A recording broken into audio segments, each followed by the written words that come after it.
protesters who've spent 3 weeks camped in Manchester city centre were today saved from eviction, albeit temporarily. The group, who say they're demonstrating against the way in which the homeless are treated by the council, were due to be evicted tomorrow, but they'll now have an appeal against conviction heard next week. Stuart Pollitt reports. A row of tents in the middle of Manchester city centre. This has become home to 30 homeless people. We want the council to understand that there's obviously a problem. Homelessness has risen by 50% in the last year.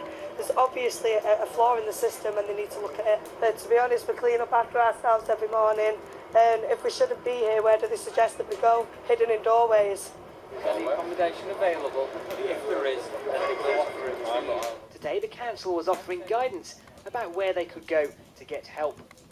How long do you expect this to last? Because if you moved on from here, what will you do? Find somewhere else to go? Yeah, we'll just keep moving until they move us off every council land properly we can. There have been similar protests in Liverpool, where a group has occupied the old Bank of England building. This protest began at Albert Square last month. When the group were evicted, they moved a few yards round the corner to St Peter's Square. They were due to be evicted from St Peter's Square tomorrow morning. Following a hearing here this afternoon, the judges ruled that the group will have leave to appeal against that eviction a week today.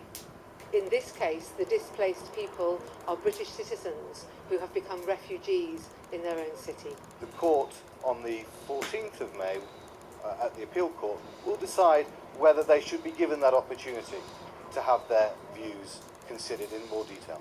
Manchester City Council said its homelessness service has attempted to provide housing to those members of the group who need it. Many of these offers, it says, have not been taken up by the protesters, but they will still provide support for those who are willing to accept it.